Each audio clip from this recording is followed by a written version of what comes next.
So I got a couple of questions. The first question is two very vital questions I have for you. Then you got to ask me some shit because I'm always interviewing your ass. You got to ask me some shit. But I ain't really interviewing this conversation. But number one, I need your BO. What are your balls doing? I have to get that. Are they still lanky and slanking?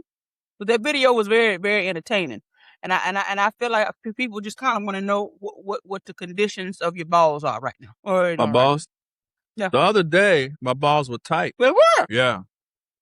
Because the girl she was slanking on, and I was surprised at how tight they were. They were balled up and tight. So they weren't loose and lanky. They were balled up and tight. So you said she was slanking on them. How does one slank on balls? How This do with you her fingers. This with her fingers pulling on the ball sacks. You know, women, y'all pull the ball sack. Okay, so you like your ball sack to be pulled? Not really. I don't. I like it to be like caressed. But when she was doing it, I was surprised that it felt good, and I noticed my balls were tight. Did you think of me at that time? Did I flash in your head like, No. Oh, damn. You should have thought of me because your balls are tight. Because how you not going to think of me when your balls are tight? You should think, damn, next time I talk to Cidney, I'll be able to report that my balls was tight. No, I only think about women who actually work my ball sacks. You haven't worked my ball sacks, so you don't fall in that category. Okay, right on. So she was doing the hanking of the balls. Yeah, she was doing like I'm talking about, what do you do with the balls? What do you do with ball sacks? You play with them or grab a hold of them? Well, I don't, well, you can't be just snatching them up. You know what I'm saying? You got to No, you don't snatch it, but you don't caress them up or nothing like that? Yeah. You want to caress them. You want to lick them. I like to sniff them. I like to. Oh, yeah, you like to sniff balls. I like to get my nose right in between the shaft and the beginning of the ball sack. Yeah. So yeah, it's a pre-gooch right there. Yeah. And what's the name for that space? I made it up. It's the pre-gooch. The pre-gooch? The gooch is the real gooch is between the balls and the ass. Okay. You have something before that, which is the pre-gooch. And that is where you get your nose and you kind of see what you got going on. You can see if it's any follicle, feet residue. You can see if it's any onion powder or, Brussels sprouts. Yeah.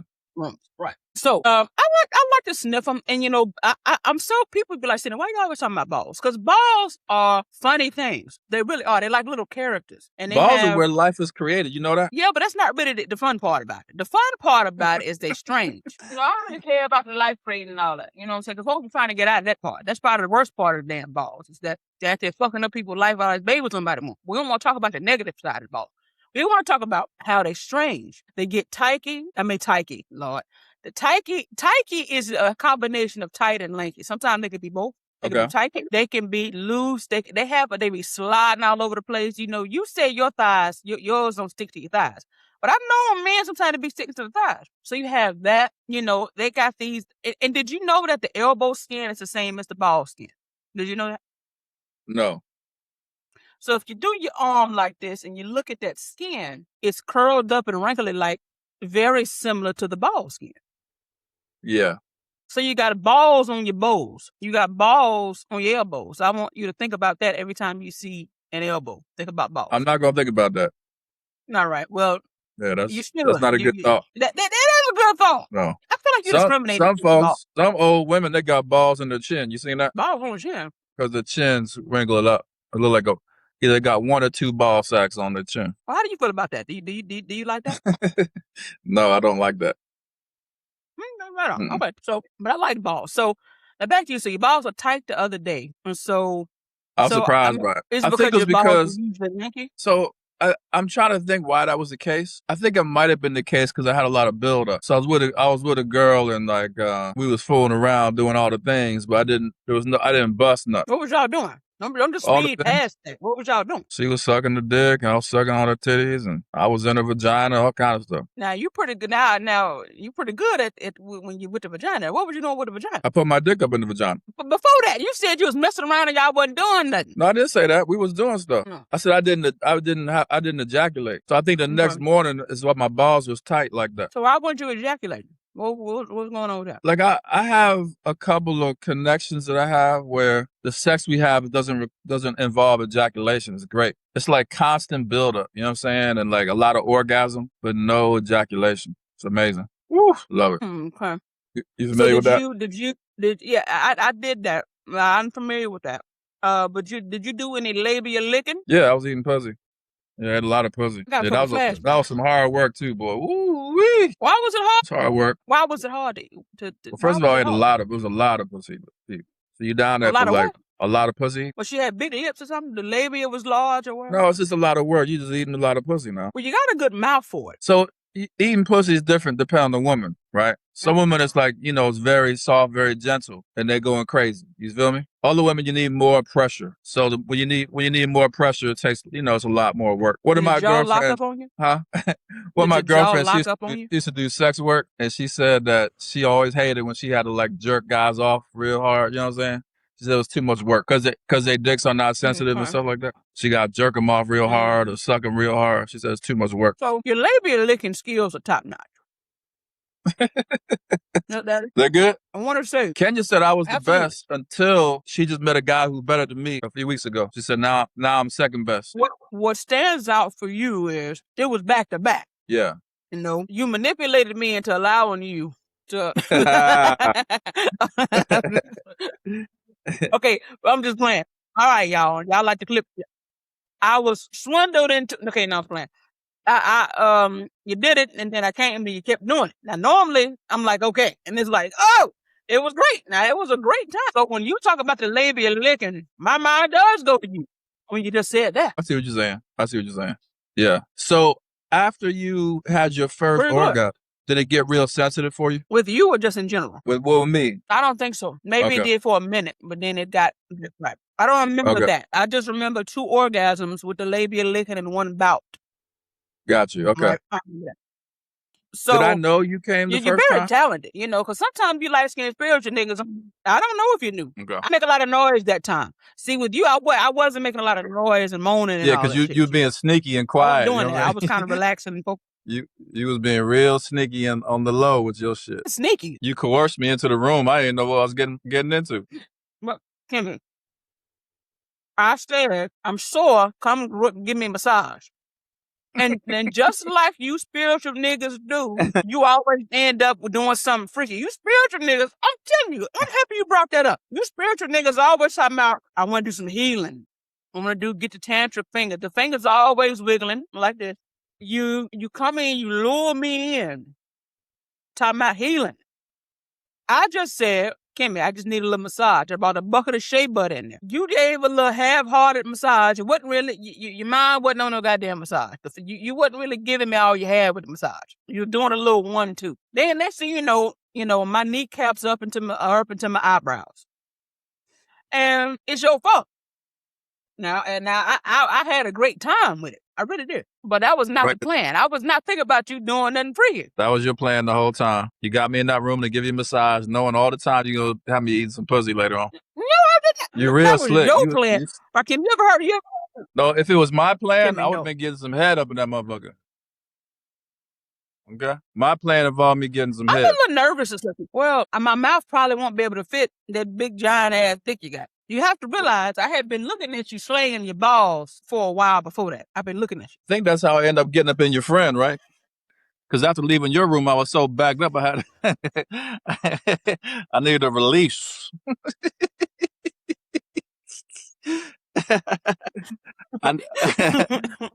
You had just took advantage of me, so I need to go get some healing.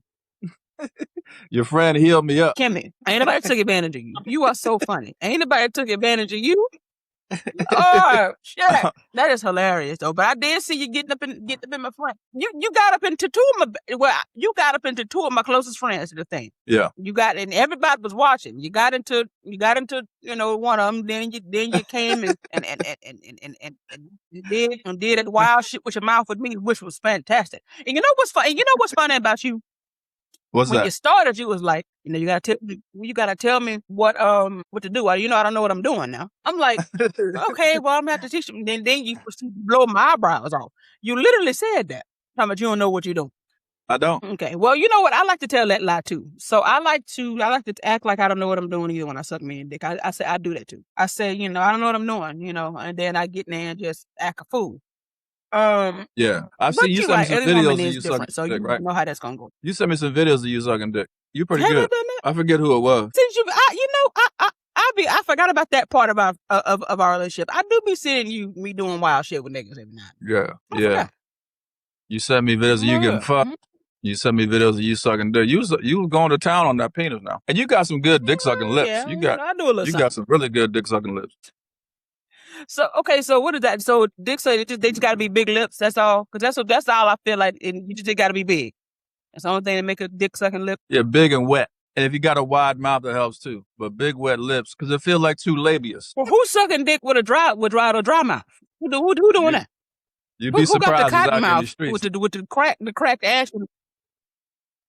There's degrees to wetness. There's definitely degrees to wetness. You see what I'm saying? Have you ever had a cotton mouth?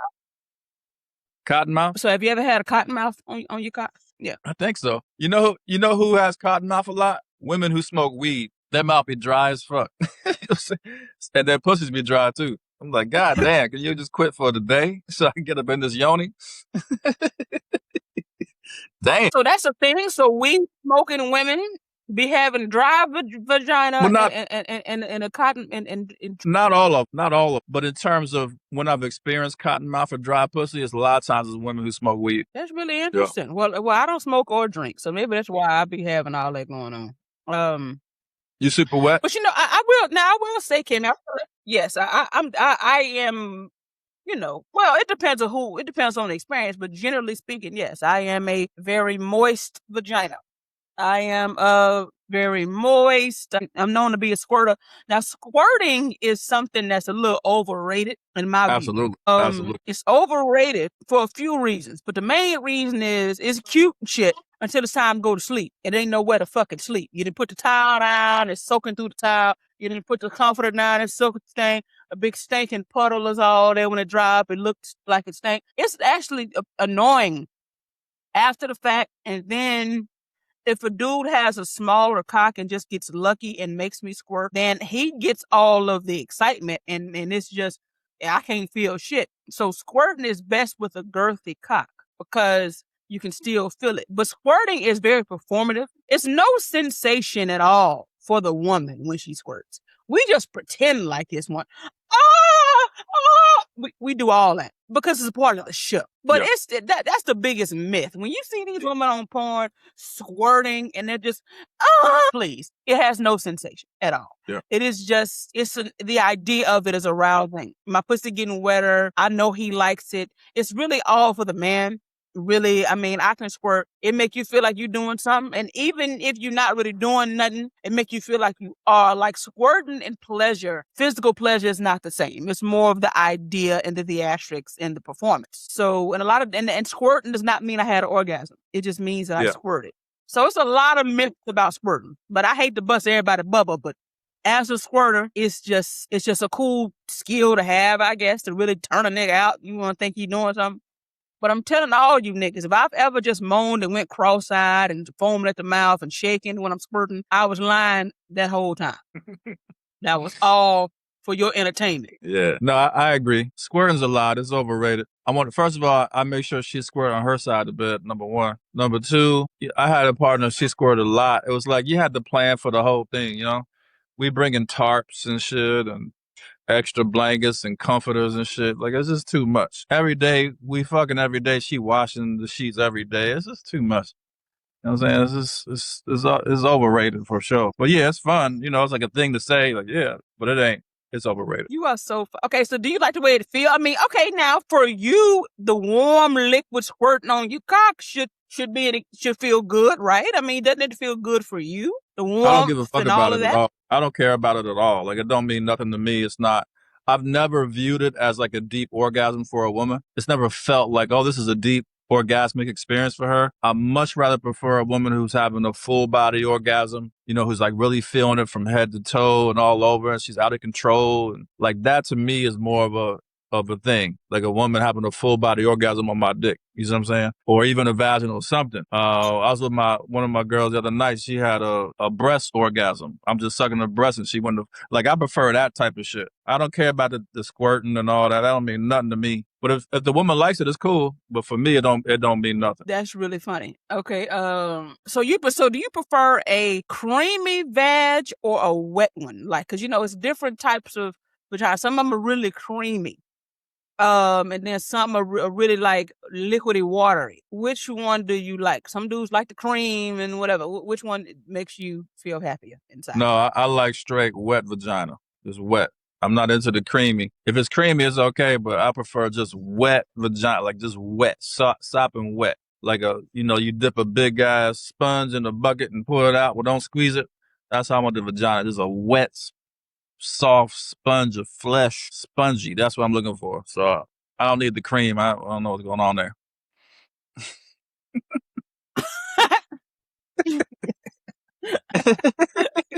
Well, it's a lot of myths.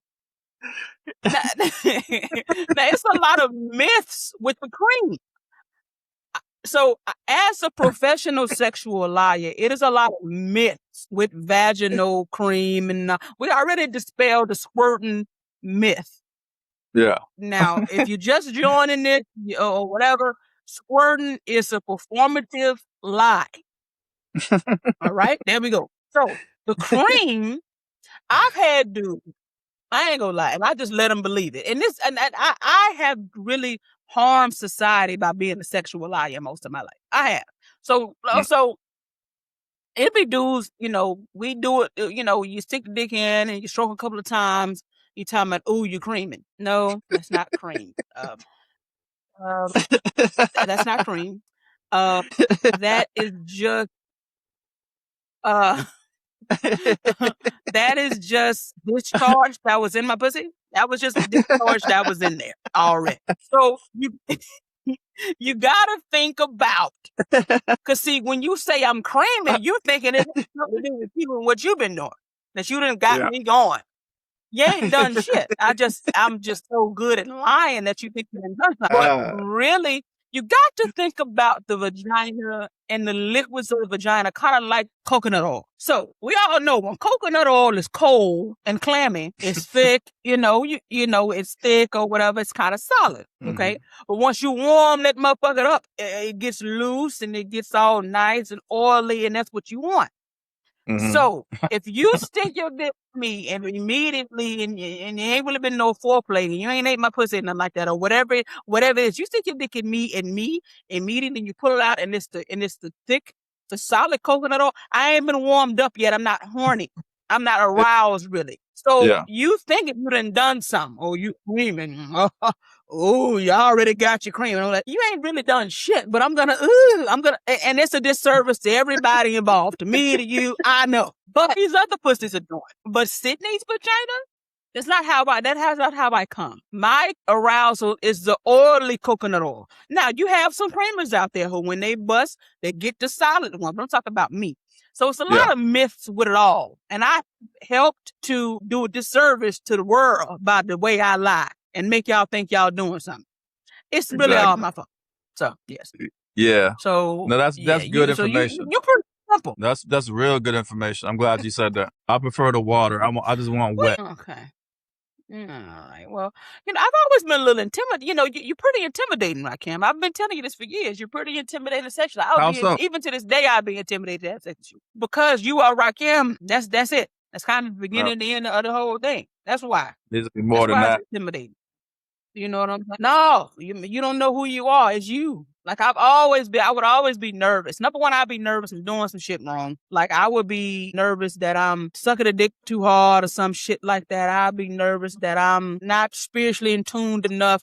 I would be all in my head having sex with you. That's probably why that's the main reason why I never did it. I'd be running from your ass because I'm scared. I told you that a whole bunch. Yeah. Most dudes don't intimidate me, but you do. I would be definitely intimidated by you. Yeah, you told me. I mean, I told you before, there's nothing to be in your head about. You know what I'm saying? This is, just a regular nigga with a big dick. But it's like, you don't got to do a whole bunch of stuff. You see what I'm saying? Like, I'll make sure you doing what you need to do. I'll give you direction. I'll tell you to do it harder, do it softer, or slow down, or, So you don't got to worry about all that. I'll let you know what's happening. So you don't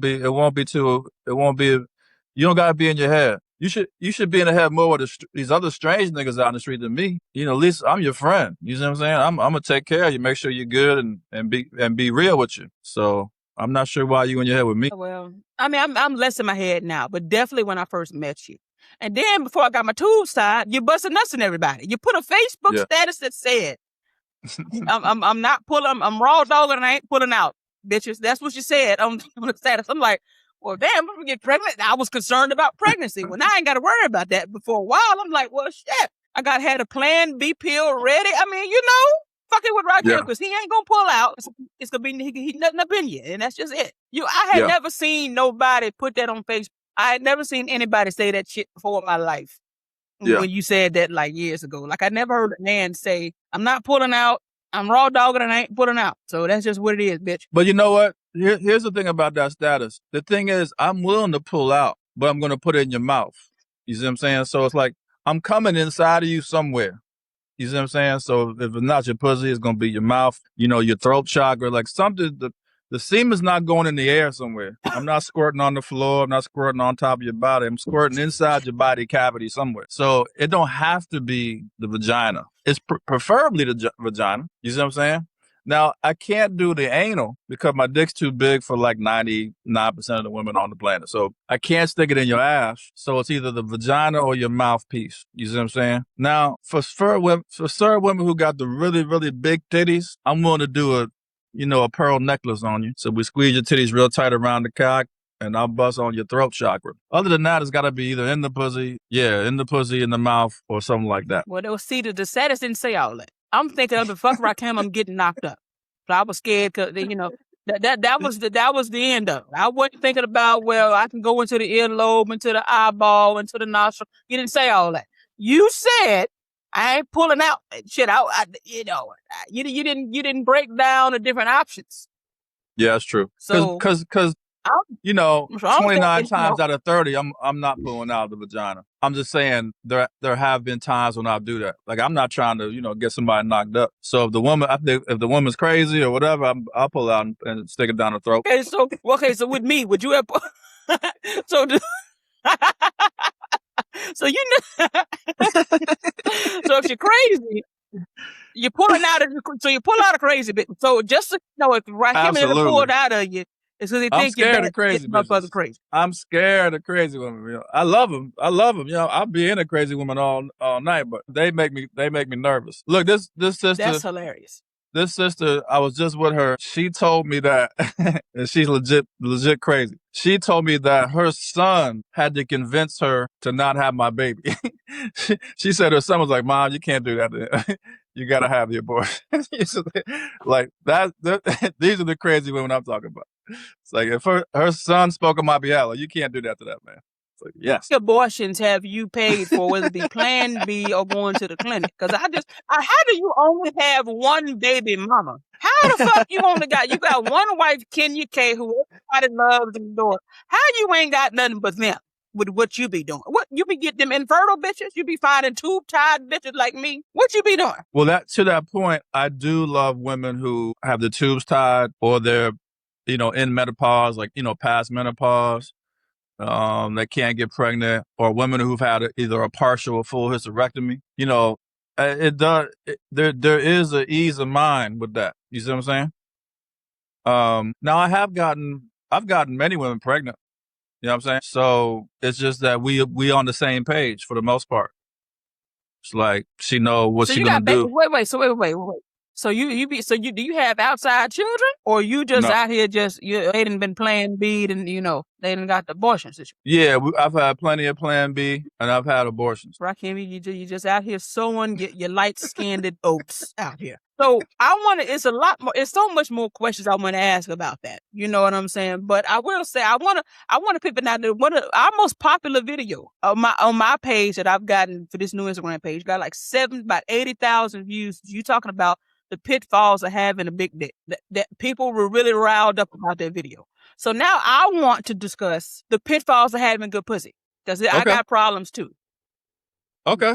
Yeah, I want to hear about that. I want to break down the pitfall. I want to know, like, what is it that you go through? Like, is it the men going crazy, or they get possessive? What do the men go through when they get inside your pussy? Well, let's start with the very superficial part. When a woman has good pussy, we get pleased the least because niggas can't last long. Let's start with the basics. Hey. You know what I'm saying? So the average man does not really be lasting long in my pussy. Period. That's just they don't like I can give you all men to flash in my head right now who can't really handle it. I think I don't want to, I ain't gonna say no names. I'll tell you when we get off of here who it is. But this nigga here, I'm not even promoting my goddamn book. Anyway, this nigga, I can't be covered up my titties now. We gotta figure this out. We gotta have it out. There we go. So, I've had dudes, who say, it was literally like my shortest experience was less than a minute. I'm not lying. It was about 45 seconds. He couldn't really move that fast. You know what I'm saying? He had to do that. So categorically throughout my life, and this is I just started understanding that I had really good pussy, maybe like 3 years ago, a short amount of time ago, like maybe 3-4 years ago. But throughout my life, I'm just thinking, whatever. I wasn't really paying that close attention, I guess. But yes, the first thing is that a lot of men just simply don't last in your pussy. So you are definitely not getting off, generally speaking. We on stroke number 7 and niggas is already like, you like, nigga, did you? Like, yeah. I'm like, shit. All right. So that's the first part. So I sometimes wish I had worse pussy so I could actually get some dick long. You know what I'm saying? So sex is short for us. Second thing is, men have definitely intentionally tried to trap me because of my pussy. So trying to get me pregnant on purpose. I've definitely had men intentionally try to get me pregnant. Like, I say, no, I don't want no kids. Niggas don't give a fuck. And you like, okay, well, I'm still going to do it. And this one dude, when he came, you didn't know. He didn't make no noises. The stroke didn't change. Like, you wouldn't know. Like, everything's the same, but this nigga didn't already nut it. Damn. And so I'm thinking, okay, we're going. It's like you didn't be in love with him, so whatever. But the point is, I had to stay with the Plan B pills. It kind of got ridiculous. My motherfucking pH balance got all fucked up and shit. Not because of the cum, because you can't keep taking it. You ain't supposed to take them motherfuckers every week. You shit get all fucked up. Period, all fucked up. So I had to get that together. Yeah. So that's number 2. Number 1, you don't get sex on. Number 2, some niggas will get to trying to trap your ass, get to controlling and all that shit. But I would say for me, my biggest pitfall for having good pussy is similar to what you said in our video. Motherfuckers ghost you. I have been ghosted. Niggas run because my pussy is so good. Then they come back and say it. They don't know what to do with it. They don't really know what to do with it. And I be seeing content of dudes talking about how they had to let a woman go because the pussy was too good. Number 1, when your pussy that good, men just don't feel they have control. They feel like, okay, they're going to lose their shit. Similar to how I feel like women would feel getting your dick. Like, okay, he can't be, I ain't going to be right after this. I got to dip. I feel like people run from good sex all the time. That's why in the comments, people are like, oh no, he must be lying. Ain't nobody running from good sex. I said, shit. People run all the time. When sex is too good, some people either fight or flight. They run, they back away, they try to do that. But yes, I've had a lot of men say that, like, they come back later on. They ghost me. I'm thinking, oh my God, he ghosted me. They go, then they come back and they like, I thought I was going to be like in love with you. I ain't never had this like that before. I had to leave. And, I knew with pussy like that, you wasn't just going to, you were going to be fucking everybody.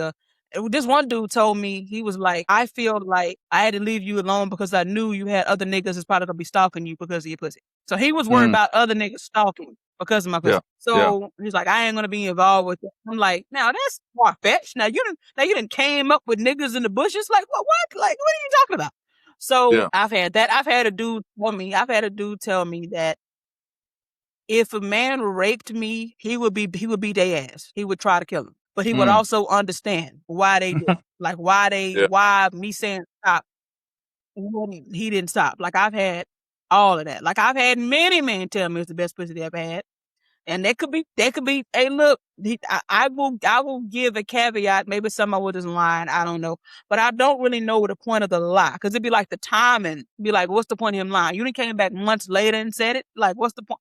Like, it ain't really no point in you lying. So if I've had 20 men say that, I'll say maybe 5 of them were lying, but I guess I believe the rest. So it definitely can come along with some shit. Men don't know what to do. And also because they come fast, they're embarrassed and don't want to do it again because they embarrassed because they came so fast the first time. So and they think I think something about them because they came fast, so they don't want to fuck me anymore. Like, I have definitely been ghosted because of my pussy several times, similar to your big dick drama. So it's definitely That's wild. That's some good information. I appreciate you sharing that. And then you still got the Madonna whore complex, right? So because my sex is good, men automatically think that they can't love me because they think they can't control me. Men don't think that they can control a woman with good pussy, a woman with good sex. It's a control thing. So they think they can put me in this other category, which you can't put me in no motherfucking category that I don't want to be in. I don't know why you think you got control of what category I'm in. Like, what's fuck? But anyway, whatever. So you have that as well. Men just don't know what to do with it. You know what I'm saying? Then that also leads to infatuation. So because my pussy good, men think they love me like right away. You know what I'm saying? Like they think they love me quickly, which my ego like that. Yeah. You know, I'll let you say it. You know, you love me. I don't be trying to correct you and all that. I just let you say it because I like hearing it. But, you know, you've had that too. So, you know, you can get like all extremes, but dudes typically don't know what to do with a woman. Damn. I had an experience. It's like they need medium. Yeah. I had an experience a few years ago. So this was after I came out of a major breakup a few years ago. I was getting with a few different women at the time. I got with this one sister, man. She pretty much had the best pussy I ever had. But she was highly skilled. So she had good pussy, but it was really like she was very highly skilled sexually. So the first time we got together, you know, I wore a condom, you know, the whole thing. We fucked. It was like Olympic sex. You see what I'm saying? That shit was dope. I was like, man, this is an amazing sexual experience. Man, we fucked each other real strong. The next time we had sex, somehow we had sex with no condom. And I wasn't really ready to do that. But the long and short of it is I ended up coming kind of early. But she was so good. Like she was somehow getting off on some medium soft dick. You see what I'm saying? So like after that experience, I was like, you know, I can't really hang with her. You know what I'm saying? Like I knew she was my sexual superior. Even after the first interaction, I knew she's my sexual superior. And I've been with women. I'm with women now who are my sexual superior, but she was like, this is like the Michael Phelps, you know what I'm saying? Like LeBron James, you know, she was just the top of the game. You see what I'm saying? So it made it easier for me. I wanted to see her more, but it made it easier for me to not see her because her pussy was so good and her skills were so good. I got to think about, was it the pussy or was it the skills? But definitely the skills. So it made it easier for me to not see her. I still want to see her. You know, we're not going to see each other, but I still want to see her. But yeah, so that's how I can relate to what you're saying about the good pussy. Normally, when I have really good pussy, it just makes me want to be with that person more. Like one of my first girlfriends who I was in love with, she had real tight, wet pussy, man. And I think that shit it rearranged my brain activity and shit. I was all the way whipped and you know what I'm saying? Like she had me in a fucking chokehold. But I just wanted to be with her. I want to be with her more. And I think the good pussy, great pussy like that also makes you act crazier. I think I kind of acted a fool with her a little bit. We argue all the time. To this day, we argue. We're not even fucked. We haven't fucked in like 9 years. We still arguing. That's how good that pussy was. So yeah. So many questions. Okay. Yeah, but we can talk about it. But I'm just to say, I'm kind of confirming, like when women have good pussy, it does affect how you function as a man. You start acting different, you know, get possessive, the whole thing. But in terms of you and I should hook up, you know what I'm saying? So I can give you some long lasting, and that way you have a chance to really, you know, copulate and get your shit together. Well, I think that would be nice. Now definitely. Now of course I've had men who have lasted and all that shit, but you know we're talking about the pitfalls. But okay, so let's rewind.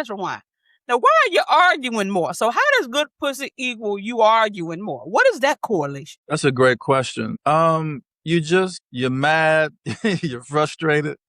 You know, you want to be in the pussy and you're not. You start imagining shit. You know what I'm saying? Like, where's the woman at? What's she doing?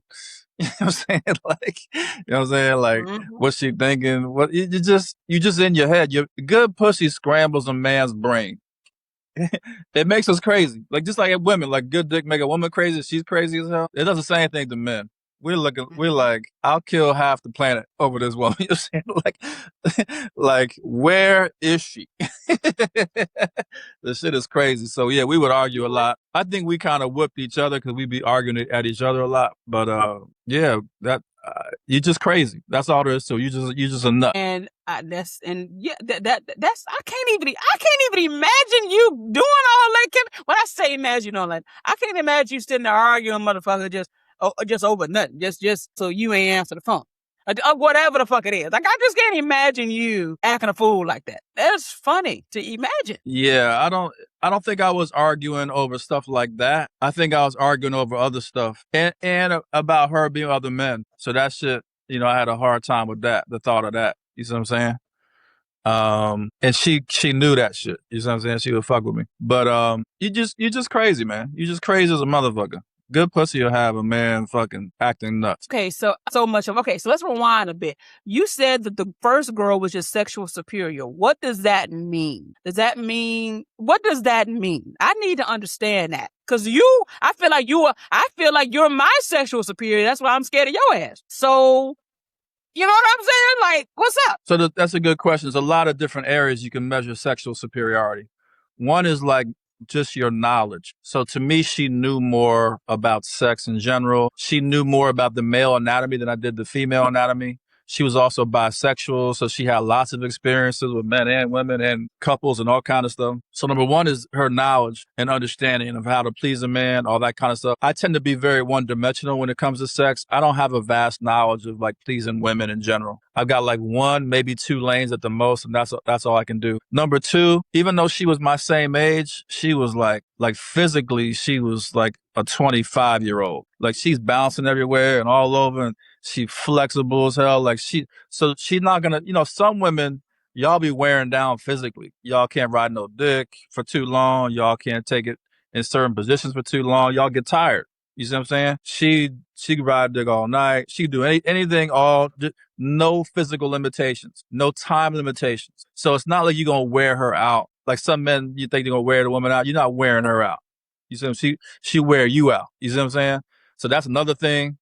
She has like real strong confidence, very free, very open-minded. So when you combine all those things, to me, she's my sexual superior, meaning she could probably want to have sex 4 or 5 times a day. You know what I'm saying? I can't do that. You know what I'm saying? I'm once a day, maybe twice on a good day, but that's it. You know what I'm saying? So that's a sexual superior for me. Okay, and so instead of you wanting to go in and learn more and get better, you wanted to kind of back away from it. What's up with that? Yeah, because at my age, I'm in my 50s. I'm not trying to learn some brand new shit. You know what I'm saying? Like, maybe if I was 20-something, yeah, teach me some new tricks and tips. Maybe 30s, okay, cool. 50s? No, like, I'm looking for people who match my energy. You know what I'm saying? Like, let's do what we need to do. Now, again, I wanted to be with her more, but her time was limited. You see what I'm saying? So she only had certain days that she could actually even see me. And that made it, I was like, that prevented me from actually being with her more. But no, I'm not trying to learn a bunch of brand new shit. You see what I'm saying? Like, and I'm not trying to increase my stamina that much. I've been there, done that. Like maybe a little bit, but no, I'm not trying to fuck all day. Like forget all the dumb shit. You know what I'm saying? Like let's do what we got to do that we know works and keep it moving. So maybe an hour and 15 total. And then let's keep it pushing. Okay, so that was one of your top sexual experiences and you didn't want to lean into that. So for those reasons you just listed, you kind of wanted to back away. And I never thought about whether I'm niggas, but an experience that comes to mind is this experience I had in South Africa. It was a Zambian, not the Zambian I was in love with, another Zambian. And he was so hot and cold with me, and he ended up confessing, "I thought I loved you." Like I thought I loved you. Like I was sitting there, like starting text messages and deleting it and checking my phone for you, like shit remind me. He was just, but I would never know because I'm up here thinking this nigga is dismissive. He don't pay me no attention. This nigga don't want me. I'm thinking the whole time he don't want me because it's like his actions was just the opposite. But he's sweating and, just want me to be his woman, and I would never have known. And then he ended up saying like it was sex, and it was just a whole bunch of other things about me. Now the topic of this is sex, but he listed a whole bunch of other things about me that made him feel like he wanted to be with me and all that shit. But what's crazy is I would have never known by his actions. But this nigga sweating and like he was like, I would just wait. Anytime he was like, he was so many times. If you would have texted me, I would have dropped anything I was doing and ran over there. I'm like, oh, what the hell would I have known you felt like that? But it's very interesting. So and I was just something completely different. Like I was American as fuck. Wow. He over there with all them damn Africans and shit like that. No shade to the African women, but when you can't really compare culturally how American women are as far as African women, but we it was just a lot. So yeah, I can understand it. I wonder whether he thought I was his sexual superior. I wonder if that's happened. I have to think about that now. If men have thought that. But yeah, it's definitely pitfalls to be. And then you add my personality. So then we get into the sex. Then you add my personality on top of it. You add just who I am and me being free. Men really do love free women. Let's just start by that. They don't really know what to do with it, but I think Absolutely. men love free women. They just don't really know what to do with us. But they get addicted. They love it. They love that shit. I think part of them love that she can't really be controlled. All of a sudden, I think free women are an example of where a man feels like the woman is superior to him sexually. So I think that's a good example. Like I feel when a standard man, whatever you want to call him, comes up to a free woman, he feels like she is his sexual superior. And I feel those men get intimidated by that. And that's a lot of the reason why those men won't commit to a sexually free woman. Just too much intimidation. Like, feel like he can't control her, feel like his mind will be gone. He'll be too scared about her with other men or other men trying to get with her or like men coming out the woodworks. You know what I'm saying? Like, I feel like that's a big thing with free women. Yeah, I've definitely had men say stuff like that. Like, I mean, I know, especially with pussy like you, I know you got a whole bunch of niggas. Like, I know that. Like, I know they were just so sure. And they had been, maybe it was a time where I was going through a dry. They have no niggas. I'd be like, I ain't got no niggas right now. I really don't. Like, you really the only one to fuck with right now. Like, I really don't have nothing else going on. But men often don't believe you, so it leads to distrust. When your pussy is good, or when your sex is too good, it can also lead to distrust. They don't really be believing you when you tell them that maybe you're not fuck with nobody else, or that or whatever. Like, it's just this distrust that they have for you because they just can't fathom it because they about to go crazy themselves. It's like, you ain't gonna tell me no other nigga feeling like me. I'm over here acting a fool. I'm not the only one acting a fool, so it can be like that. And like, I be getting, that's what my patience right. I'm not finna keep telling you the same shit. Now, I done told your ass. I ain't like, I don't want to keep explaining myself. So you got a little bit of that, and then I get annoyed. You know what I'm saying with that. But I think that this is it's very interesting. So back to you. Now I want to pick it back into some other shit. So what triggers you? What makes you feel vulnerable or insecure? Because you are the Kimmy. You know, a lot of people, include me for years, put you on this pedestal. I understand you're human now, but when certain people first get introduced to the Kimmy, you were like up here, which is again why I was very intimidated to have sex with you. I was like, I was not ready. So it's like, what can make you feel insecure or triggered or whatever? Like, what things can kind of fuck with you a little bit? I feel like, like I said, good pussy. Because for me, like, when I'm with a woman, I tend to be very open and very vulnerable with her. And so, which means I allow my feelings to come forward. Like, I don't suppress how I feel when I'm with a woman. You see what I'm saying? So what that does for me is it helps me like actually live inside that experience very authentically and also get the most out of it. Cause now I'm not with her faking and fronting. I'm like feeling it for what it actually is. Right. So I'm very open to the experience. So if I'm with a woman like that, and then on top of that, she's got really great pussy, or she really feeds into me in a particular way, pours into me, nurtures me, takes care of me, like does things that are very supportive, like that kind of opens me up to a point where I can get, in my feelings with her or get a little insecure sometimes and stuff like that. You see what I'm saying? So those are the areas and examples where I feel like I can get a little bit insecure, be in my feelings and that kind of stuff. Like, you're open to some women, and some women are very, they'll pour into you and they'll be with you in a certain way.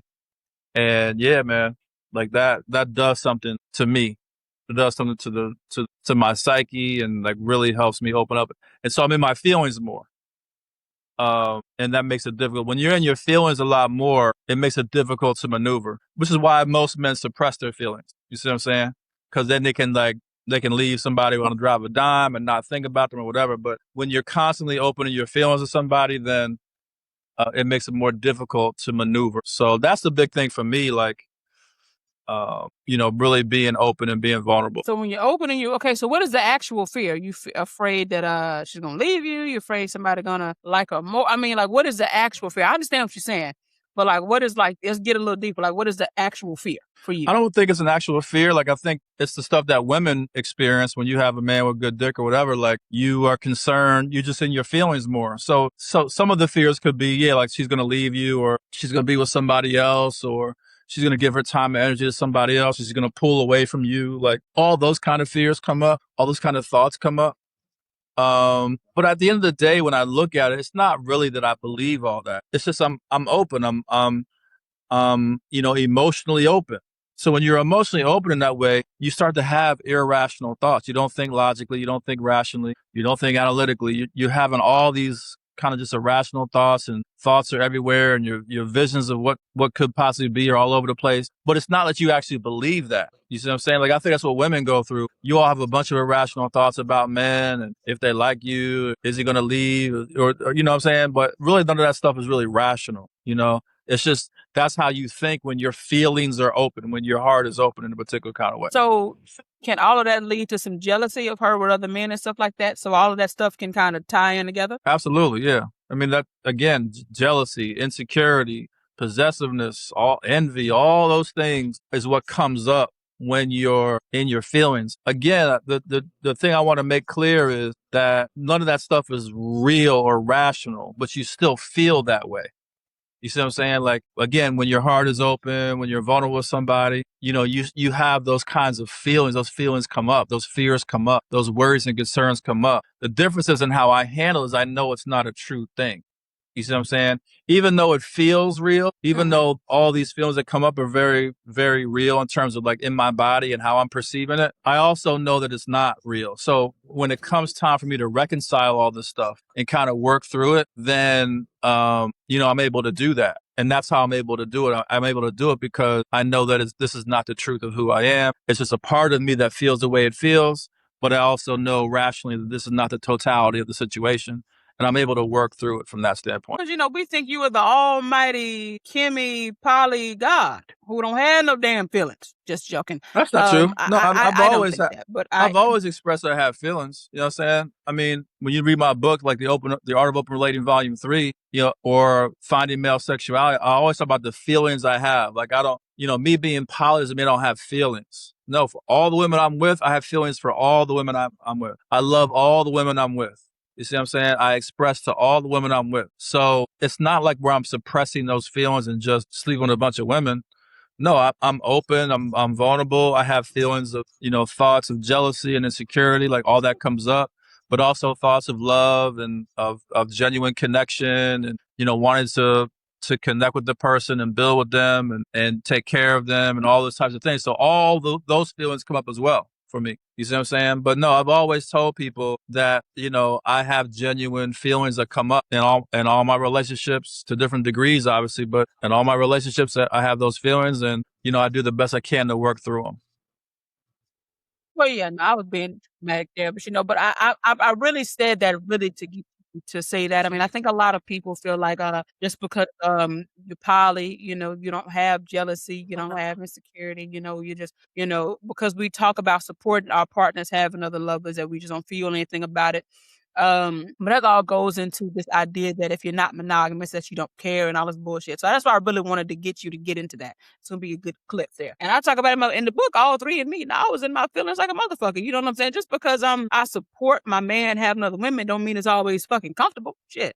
I don't mean it all. I'm always in, whatever. So yeah, I definitely understand everything that you're saying. I just think it's always cute to have my Kimmy when y'all vulnerable and stuff like that. I've always felt very protective over you. I don't know. I just don't like people fucking with you. You know what I'm saying? Like, I don't like that shit now. I don't know. I just have never, I've always, since I met you, felt a protectiveness. Even though what the fuck especially when I met you, what the fuck I'm gonna do, but still, like, I don't know. I just don't like you feeling the kind of negative emotion. That's why I don't like to get on your nerves and then when I'm with you. I be reading. I'm like, okay, Rakhem don't want me in his face right now. And I get away. You know what I'm saying? Like, cause I don't want you being annoyed, even annoyed. You know what I'm saying? So anytime I'm in your space, I kind of know how you are. You don't like, motherfuckers all in your face all the time. And I'm very touchy feeling and shit like that. So I be trying to be like, I'm gonna leave Kimmy's ass alone right now. What was that video you sent me of you? Anyway, so I think what was the video you sent me? I was asleep and you were like cuddling on me or something and doing something in my face. What was that? You remember that video? Yeah, I remember that video. I had to go back and find it. Yeah, and then Kenya walked by and I was like, "Hey, Kenya," or whatever. And then you was I don't know if you was I don't know. You had your eyes closed. It's not. Okay. Yes. Yeah, that was funny. That to me is an example of how you're touchy feely and you like to be on me like that. Yes, I am. I'm a lot. See, I scale it back.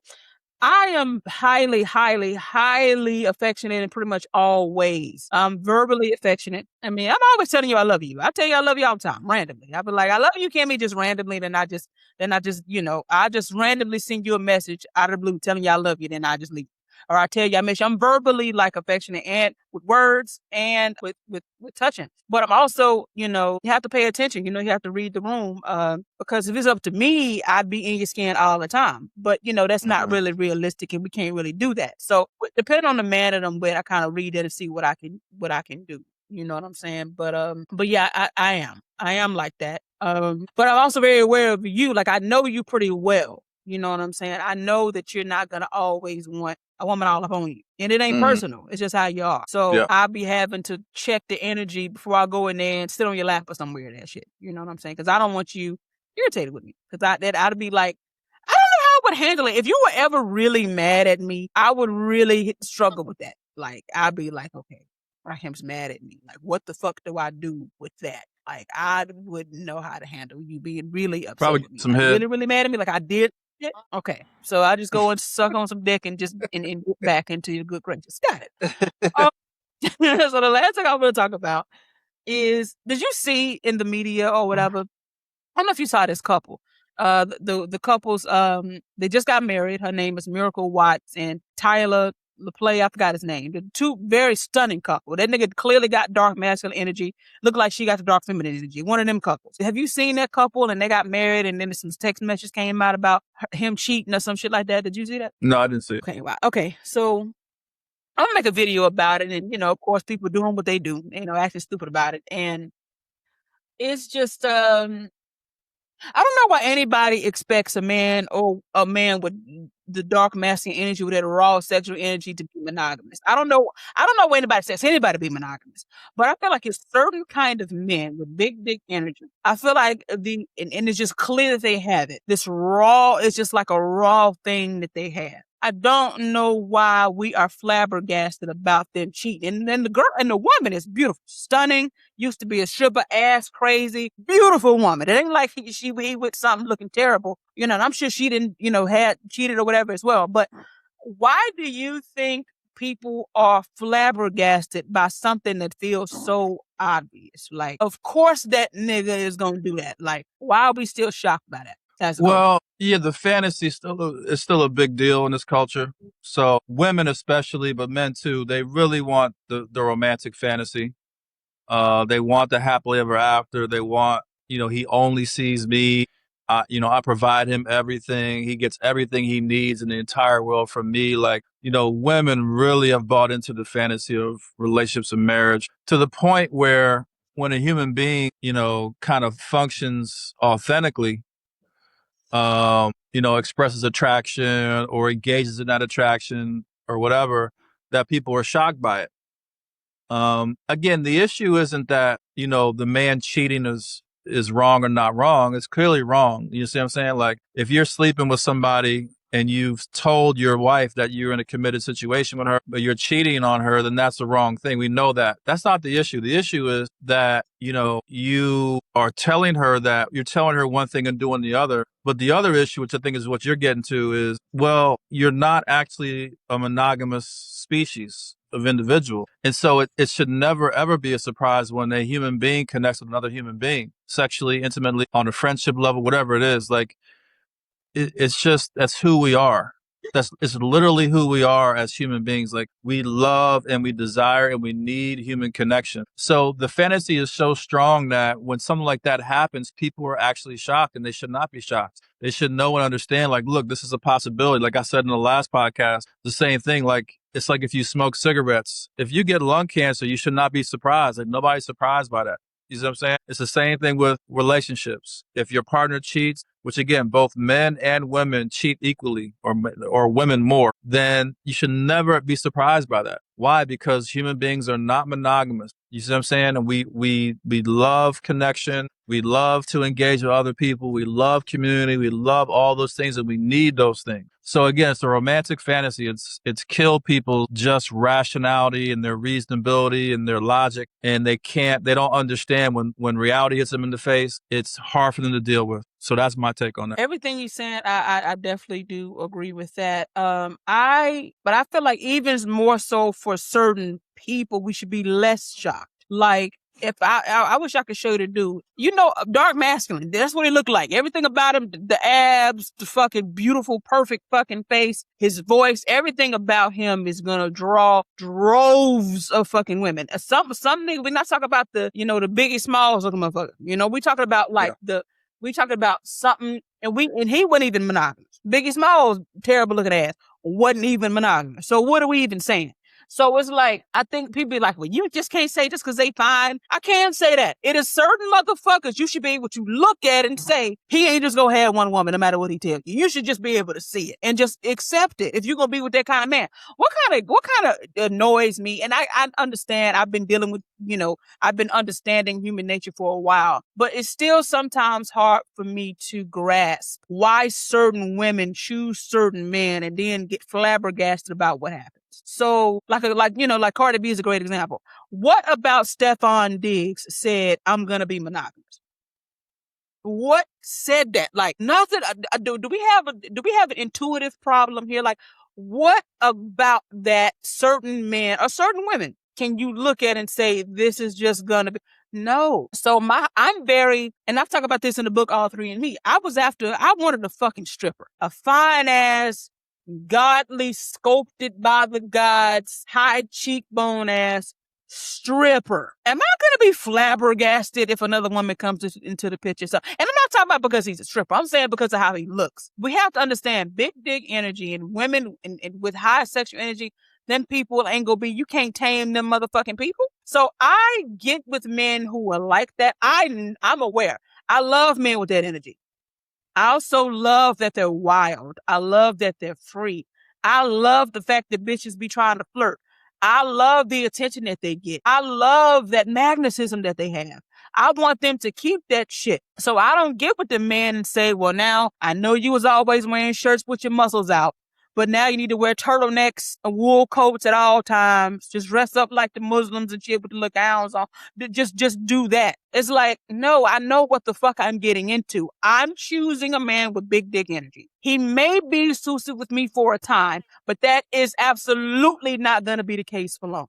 This nigga has a wild, primal energy, and lots of women want it, and I like it and embrace it and accept it. But a lot of women get into that shit, and they're completely flabbergasted. And I don't understand why the fuck you flabbergasted. And I don't know if it's something in our intuition that we not having cultivated. I don't really know what the fuck it is. But what about, like, we look at the women's ego and you look at women's expectations and they're very unrealistic. I mean, isn't there something there with the women? Like, women believe it in the fantasy, women believing that this man's going to be just with them. Like, don't you think there's something going on with women that in their mind where they're not looking at life the right way? They're looking at it completely and totally from a fantasy and illogical point of view. You see something there? No, absolutely. But this is all about monogamous culture. The problem is we think until we understand that humans ain't monogamous, we gonna forever have these problems. Like, and until we get that, because anytime I try to have a debate with somebody, it's like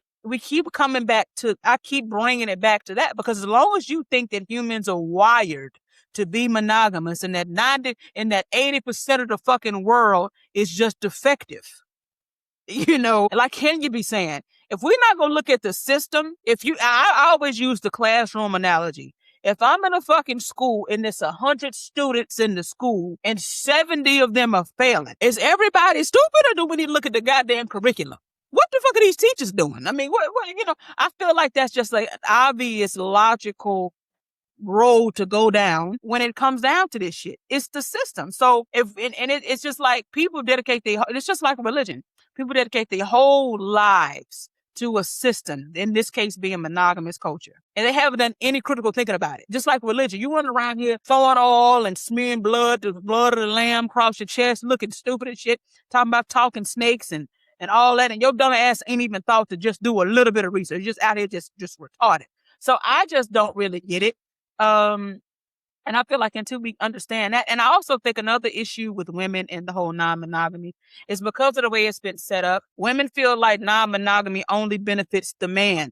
They don't even think about the beauty that comes along when they are also free. Like women can't even like fathom that. I'd be like, okay, yeah, so that fine ass, beautiful, dark, masculine man got other bitches. Well, what about you having some other men? They don't even cross their mind. They just think about the whole polygyny shit, which, so it's a lot that goes into it. But I just be like, you chose that man with that energy, expect some other women and embrace that and get you some other niggas. That's what I always will say. Like I'm talking, it's this dark energy. It's this nigga with big dick energy I'm talking to right now. That motherfucker is just like, ooh, fucking flawless in the appearance and the sapiosexual shit, all that shit. And that nigga, I'm great and all. But I know some other bitch is gonna be a part of that. I know that.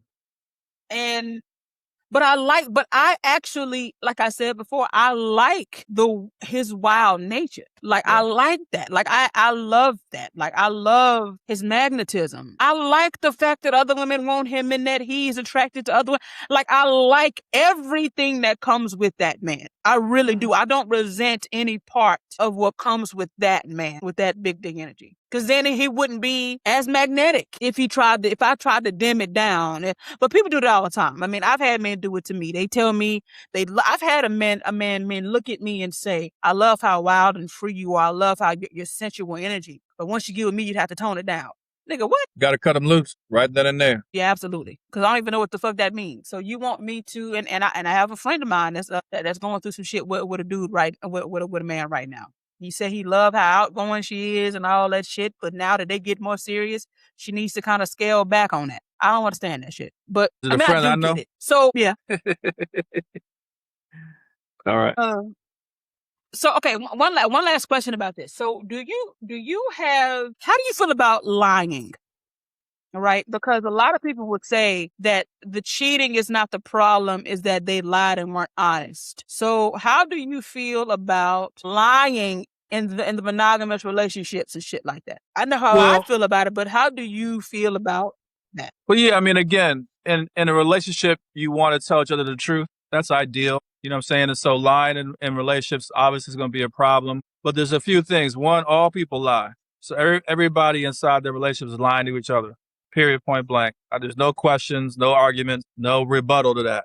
That is what it is. Everybody's lying to each other, number one. Number two, the degree to which you can tell each other the truth is a reflection of how close you all are to each other. So some couples have actually developed a level of intimacy and trust and love for each other where they're able to tell each other the truth. But that was something that they worked through and worked on. That's not an automatic thing. Again, a lot of these young folks out here are people young-minded when it comes to relationships. They think that should be automatic. Like, okay, we're in a relationship and therefore you tell me the truth about everything. That's not how it works. How it works is, no, you demonstrate through our discussions and interaction that I can actually trust you to share things with you. You see what I'm saying? And that you are not going to use information against me or not going to make fun of me or not going to be malicious or any of that kind of stuff. You see what I'm saying? And so that takes time. That takes cultivation. So yeah, like lying, again, is a part of human nature. It's a part of relationships. It's a big part of monogamy. You can't be in monogamy without lying. Everybody in monogamy is lying. You see what I'm saying? And so, until you actually develop that kind of connection with your partner, that's what it's going to be. It's going to be lies and deception and all that stuff going on.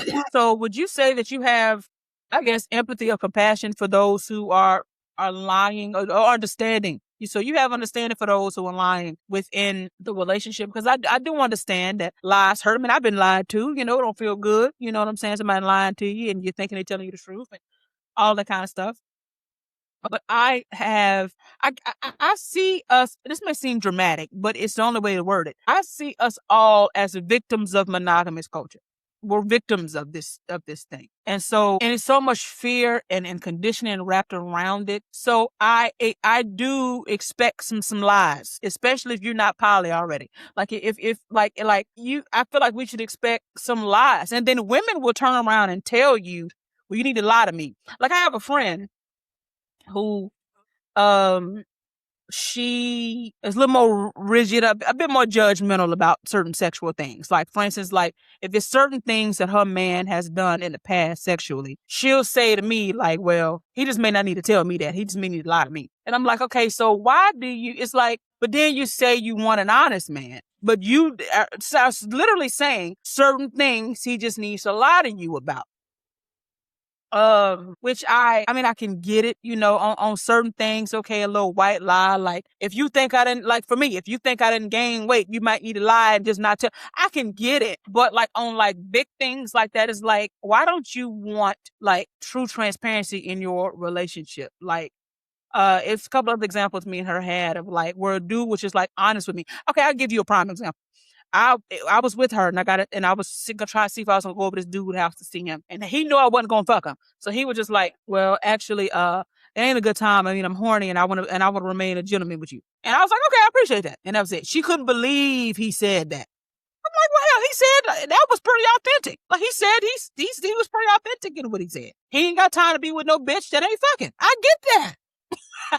He horny. He don't want to be around my ass right now, tempting him and shit. No, he just would need to tell me something else. I said, well, why can't he say the truth? Why can't he say what really was on his mind? Because he just don't need to say that. He could have said he just tired.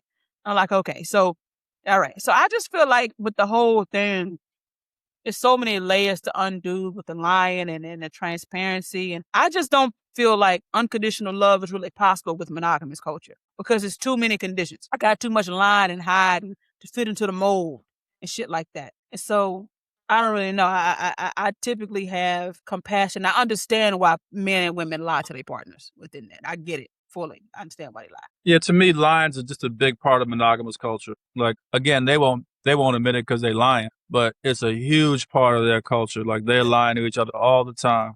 You know what I'm saying? They're lying to everybody else. They're always painting the relationship as going great and everything is fine and all that. Next week, they divorcing and shit. Like, it's all monogamous culture is they lie. Like, that is the culture. The culture is lies. Lie to each other. They lie. They lie all the time. It's the biggest lying culture.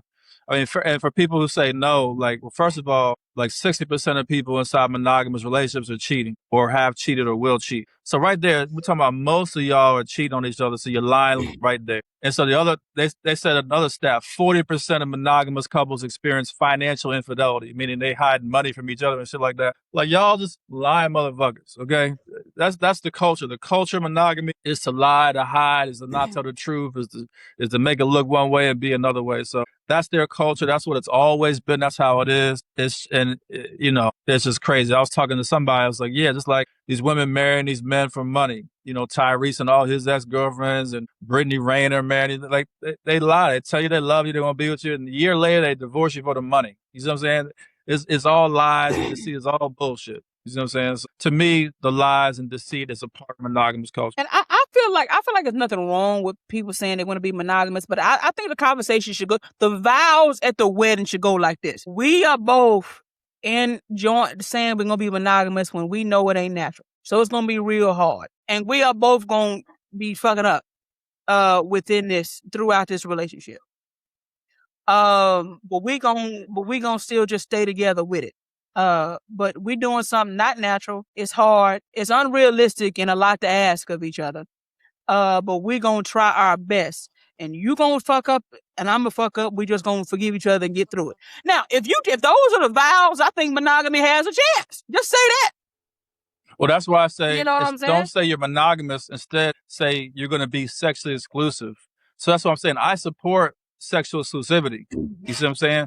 And the reason why I support that is because, well, that's a choice. That's you acknowledging that you're going to attempt to do something. You're going to make an effort to do something that's not natural to you, right? So I'm going to be exclusive. I'm going to be on this diet. I'm going to be on this exercise program. I'm going to try to save this money. I'm going to do these. You're acknowledging that you're going to try to do these things. So I support people who declare that they're going to attempt to be sexually exclusive with each other. because they're acknowledging that it's not natural. The issue with monogamy is that people think it's natural, or they think it's the right way to go or the only way to go. That's the main problem with the whole culture of monogamy, is that people think it's the right thing or it's easy. No, it's the hardest shit you'll ever do in your entire fucking life. Why? Because you're not monogamous, right? So that's why the culture is so damaging, because people feel so much pressure to be something that they aren't naturally. That's like if we were to come out and saying I'm monogamous, like saying I'm amphibious. You know what I'm saying? Like, yeah, I'm gonna live in water for the next 80 years. Like, nigga, no, you're not. You see what I'm saying? You're not used to water. It's not, you're going to sneak and go on land everyone at night when people sleep and go get you something out the fruit tree. Shut the fuck up. You see what I'm saying? Like, so that's what we're talking about with monogamy. This shit is not natural. So you can choose to be sexually exclusive with your partner and acknowledge the struggles in doing that. Other than that, that's it.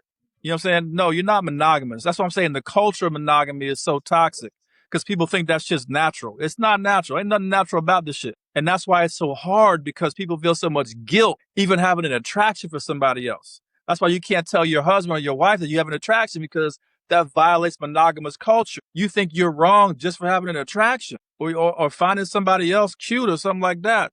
And the whole thing just tumbles out of control from there. In addition, monogamous culture, you got to act like your current spouse is your number one sexual partner in for your whole life. That shit ain't true. Your husband, your wife ain't in the top 5, top 10 more than likely. You see what I'm saying? So it's the culture is just toxic. And that's why it's so difficult to be a part of it, because it's just impossible. Absolutely. It absolutely is. And I think that everybody just needs to just open their eyes to the benefits on both ends that you get, especially women. They really don't feel like it's anything in it for them, because they think that they just got to sit around and all that shit. It's a lot. It's so much to undo and to understand. So when you say sexually exclusivity, so that just means, but I don't know that people, when they say sexually exclusive, I don't know that they're doing what you're saying as far as acknowledging that monogamy is, not natural and all that stuff. I think that people feel like monogamous culture and sexual exclusivity is the same or just around the same thing. It still can come along with the same scrutiny and all that shit. Like if somebody go against the rules or whatever it is, it still can have the same ramifications, I guess. Like I just didn't know that when people said, okay, I'm sexually exclusive. So does that mean that I can still have emotional connections with the other nigga? Is that very literal? No, it's the same thing as monogamy. But the difference is, at least you're saying it. See, monogamous people don't even say this shit. It's an expectation. Like, you go in there and they think automatically, okay, we're monogamous. You're saying we're exclusive, like, without even having to say shit. At least if you say sexually exclusive, even for people who aren't aware, you're making a declaration. Okay, this is what I'm going to do. I'm going to be exclusive with this person. So you're making a declaration. You see what I'm saying? Now, again, I'm saying it should be more. It should be like, look, I'm exclusive. I'm telling you, I'm going to do this, but I'm also acknowledging that I'm not naturally monogamous. Therefore, exclusivity is going to be hard for me. I think they should do that as well. But at the very least, yes. have the conversation or acknowledge it is what it is. You see what I'm saying? At least say that you're going to be exclusive, because that's putting out there that I'm choosing to do this, as opposed to the monogamous culture, which is like some kind of automatic thing. Like, a lot of people don't even talk about being exclusive with each other.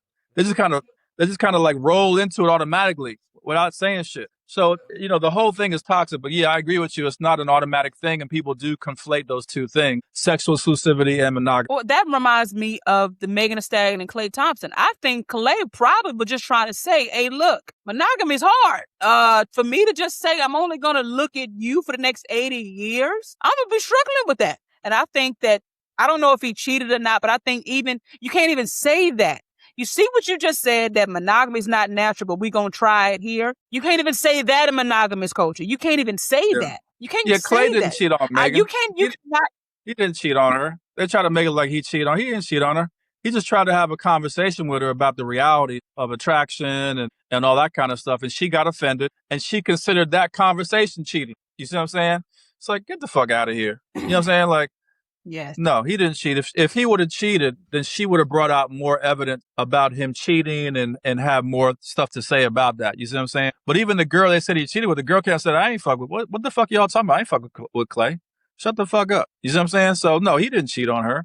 But she's so offended. Monogamous people get so offended that you would even think about somebody else that they would call that cheating. And that's why people don't even talk about it. So instead, what most people do is just don't say anything about it. And now you just hiding all this shit from your partner. Exactly. So that's what I was getting ready to say. You can't even talk to, it's like a cult or something. It's like a motherfucking, it's like religion. It's the same thing. Like you can't even say to a Christian, Jesus wasn't white. Oh, you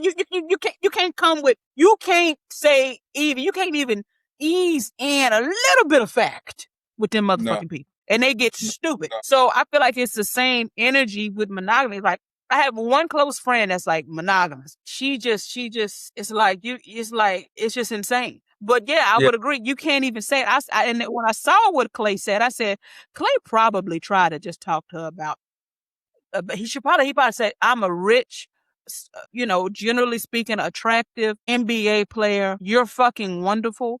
But the expectation that you're going to be it for me and I'm in my 20s, that's a lot. Okay. Like you're asking a lot. I don't think people realize how big of an ask it is for them just to want you or vice versa for the next 50 years straight. I think we're so desensitized to how huge of a request that is. That's a lot. Like, I'm not even just trying to say it because I'm just trying to say, you're only going to do this thing. We're 20. We're 29. We're 28. I plan to live till 97. And you're it.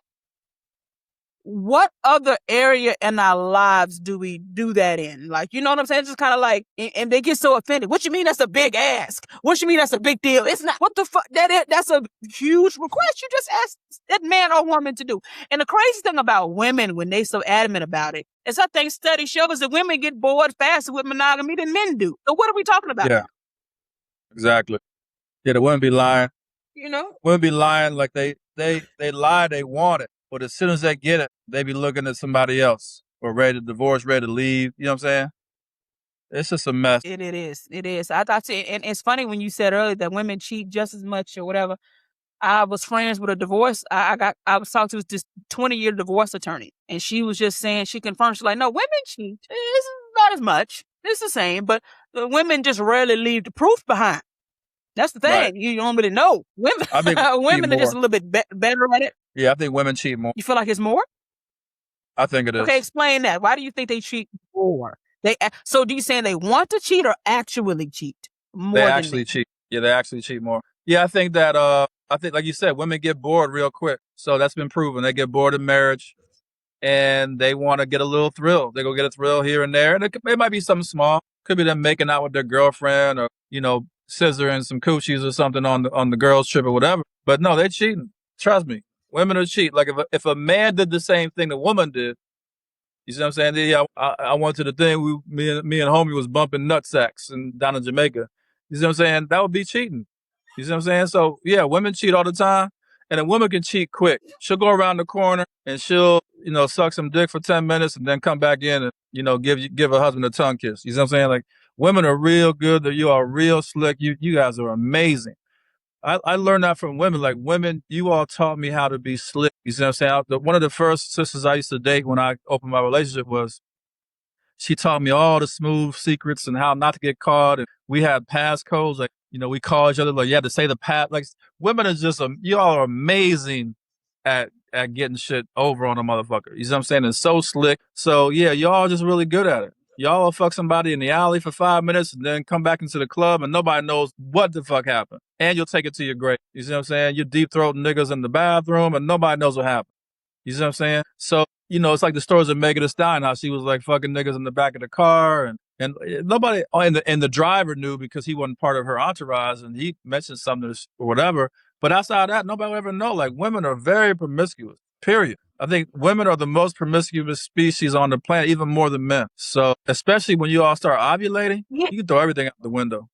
When you all start ovulating, you all will go crazy. So it's a conversation people don't like to have. Women don't want to have that conversation because it blows their cover and they're scared of being exposed for who they are and their real sexual appetites and stuff like that. And that's, the history in this country and Europe burning women at the stake for being free and all that kind of stuff. But yeah, that's what it is. That's just the reality of it. So people can say what they want to say, but anybody with half sense knows the real deal when it comes to women and promiscuity. And again, men are the same. Men are right there. So it's like women 51%, men 49.5% or whatever. So we're right there, but it's, yeah, women are fucking. Believe that. And marriage don't stop them from doing shit. Well,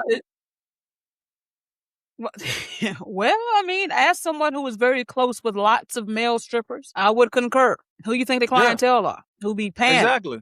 Who be getting extra dick. We don't want to just go in there and see the whole dance. They trying to take them to the back and suck the dick, they're trying to put them on retainer. They look and pay you $10,000 a month, only come fuck me, all that, I know strippers. I shout out to my stripper boy, Cayenne, 12 Playboy, all my strippers. I know them. Yeah. They be telling me. I got a unique insight on women anyway, because I throw orgies. Sweetie, I got an ATL orgy. I know how the women be up in there. People don't really, and then when you're close with strippers, with male strippers, you see the nature of women. Yeah. I'm like, oh. So when they feel safe, they sure ain't nobody gonna find out. If you're a man and you're a player, then you know the deal. Because, a lot of women that you fuck are married women. You know what I'm saying? That's some of the best pussy because there's so much pent up frustration up in them. But it's like married women, they're like, yo, where can I get me a piece? Married people, fucking married people, that's some of the best sex because there's so much pent up frustration and anger and suppression and repression. You see what I'm saying? Almost like religious folks. Like fucking a married man or married woman, like that's the top notch. You see what I'm saying? You're going to get some passionate, powerful, intense sex out of that because they so pent up and they so sneaky with it. And they just, you see what I'm saying? Like that's some good shit right there. Okay, see, I was going to end it, but now, I'm sorry. Now I got to talk about that a little bit. I'm sorry. You got to bear with me at least another 10 minutes. We got to talk about that for a second. Because in my book, All Three and Me, August, married. Woo! That boy blew my motherfucking back out. Number one, let's go ahead and be real about it. Let's talk about me and married men, okay? And why I chose to fuck with the married man. I remember, and you're in the book, Kimmy. You read the book because you wrote the foreword. I put you in there. I was texting you saying, is it wrong for me to have this desire for this married man? I mean, shit, I've been hanging around him and he got these other women. Other women seem to be having a great time. His other women going on trips and getting bills paid and shit. I'm chasing the single ones. Ain't getting none of that shit. So is it wrong for me to want this nigga? Like, what's up? Because I was a little prudish about it at the time. And you were, And you were like, it's only wrong if you believe it is. I was like, he was like, and you were like, his relationships ain't your business. I was like, well, if that's the case. So I get with him the sex, like you said, passionate, blew my eyebrows off, just coming in, fixing shit, just knew what to do, eating ass, eating pussy. I'm convulsing. And it was just like, and what's crazy is I got so much attention from him. You know what I'm saying? So we have that. So I forgot my motherfucking question, but because I got wrapped up, I had a little flashbacks of what fuck was going on. This nigga still around. I could still call this nigga and be like, hey, look, I'm coming down. He'll give me Airbnb for 2 weeks or whatever I want. He still can give me whatever I want. And I haven't physically touched this nigga in years.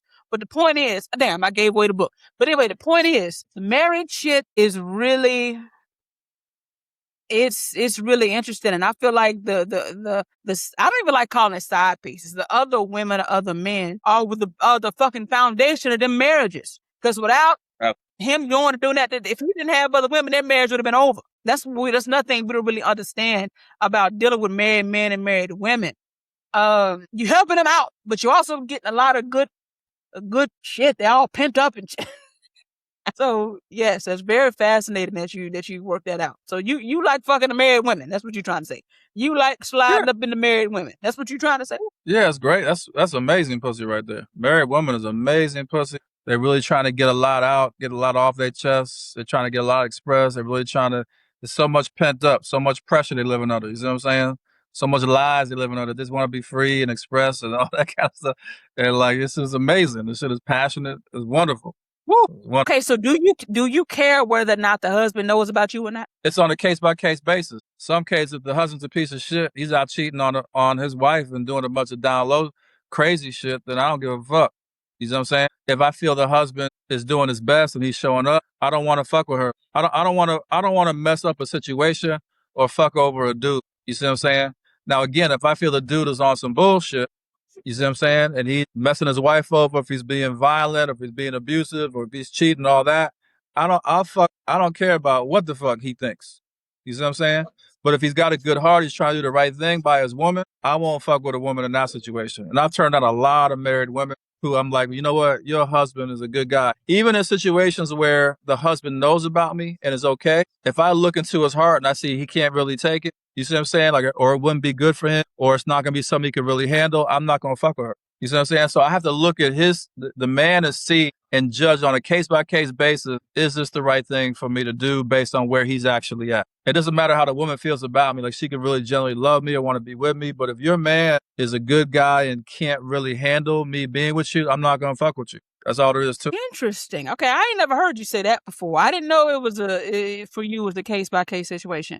So Yeah. I guess that's a part of your onboarding. You know, whenever somebody wants to be a part of the of the ball clan with you, you have to ask certain questions. You know, so before you engage with a woman, you ask all of this. You ask, you know, you're married, how's the husband is okay, but let me ask you this though. But you say if he's trying and all that stuff. But even if a man is trying, because we understand non-monogamy, so you can have a great man, he's trying and all that stuff, but he's a support choice and they want you because you're the womb choice energy. So in that regard, then why does it matter? You know what I'm trying to say? It's like, I understand what you're saying. He's trying to be a good dude, but due to the fact him being a good dude is neither here nor there about whether somebody gonna want somebody else or not. Like whether he's a good woman or not. It's just certain things, because we understand that one person can't be what you need all the time. We understand that maybe that's the crown choice, and she wants some womb choice energy, and he can be great. So like, in that regard, why does he have to be a bad guy in order for it to be okay that you fuck it, when you understand the reality of needs being unfulfilled in marriages, no matter how great the person is? Well, it's not about him being just a bad guy. So what I'm saying is, if the man is monogamous and the wife's cheating, then I'm going to look at the man and say, is he also cheating on her? Is he fucking her over? If the answer is yes, then I'm more apt to go ahead and engage with his wife. You see what I'm saying? So that's that. Now, if the man is open, if he's ethically non-monogamous, then I still have to look and see if he can handle the shit. You see what I'm saying? Because look, here's the thing. We're talking about me. So, for example, I've had women, they open their marriage. So the husband's fine, they're fine, they can date anybody, and they choose me as the first man they want to engage with. You understand? Fucking with me it's a real deep piece. Like, I'm going to take up all the energy out the room. You see what I'm saying? So you can't be new to open relating, and I'm the first person you choose to fuck with. It's going to be too much. It's going to be too much on her. I thought you would be you would be perfect to be the first person. No, I'm not perfect to be the first person. It's too much. You know, women get too addicted. The men are too intimidated by me. It's too much. You understand? So it's like, I've told many, many women who chose me first, go fuck 5 or 6 other dudes, get some other relationships, in a few years come back around and check me out. You see what I'm saying? Like, I can't be the first one. I'll ruin your fucking marriage. Because polyamory is hard. You know, you got to go through getting used to it, you know, getting used to the jealousy, get used to that. You can't, the average guy can't overcome jealousy of his wife fucking with me. You know, I call her on the phone and give her an orgasm from across the country and shit. Like, he's going to be okay with that kind of nigga? You see what I'm saying? So no, it's not. You need to ease into it. Fuck a regular nigga. You see what I'm saying? Who's going to porno sex you and going to be half-ass with his shit and all that kind of stuff, and half-ass with communication and still can't tell the truth about who he is. Like, fuck that, nigga. Your husband's going to be more secure with that as a first step into polyamory and open relating. You can't fuck with me on that. So that's for like new people. And then people in general, again, even if your husband is open, I got somebody mad at me now because I fucked this woman. You see what I'm saying? I'm like, you guys are open. I came to your house. I talked to you before I got with your wife. We were in the crib talking together. But it was me, you, and your girlfriend talking. And then I get with your wife later that night or the next day, and you got an issue years later. What the fuck? So it's like a lot. I'm a very difficult person to be with, and you be able to manage your husband's emotions around it. I'm not the average motherfucker with relationship. You know what I'm saying? She's gonna be in love with my ass. She's gonna want a lot of time. You know, she's going to want to talk all the time. She's going to want a lot. It's a lot to deal with. So I'm just being responsible. I know who the fuck I am out here in these streets. So I'm just being responsible from that standpoint. I'm not going to fuck just any woman who wants to fuck me, even single women. It's like, you need to go find a mate or something before you start fucking with me or get a little roster going. You're not ready to have sex with me. You're not ready to be in a relationship with me.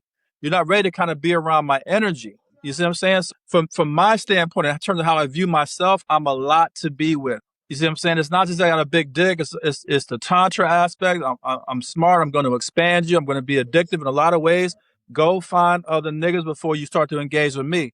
I like engaging women who are experienced. You see what I'm saying? Like women who are hoes, women who are sexually free. You see what I'm saying? Women who know what they want. They've been through hundreds of niggas. Okay, you're in a better spot to be with somebody like me. You see what I'm saying? That's what I'm talking about. It's not about is the man bad. No, it's about, is he going to be able to handle it, whether he's open or monogamous? Either one. Now, again, if he's monogamous, and if he's on some bullshit, then I don't really care if you can handle it because you're putting your wife through it. You see what I'm saying? I'm cool with that. That's my like the Punisher, that the Marvel character. I'm into that kind of justice for those niggas. You see what I'm saying? Like I've known a lot of men. They've been very abusive to their wives in a lot of different ways, and I have no problem giving their wife a little bit of reprieve. Period. But to the men who are actually trying, the men who actually have a good heart, who are trying to do the right thing, I'm not going to fuck with your shit. No, unless I read it wrong. Okay. Read it wrong. But no, not if I know the deal. Okay, 2 misconceptions. Okay, so okay, now that you said all that, I get it. So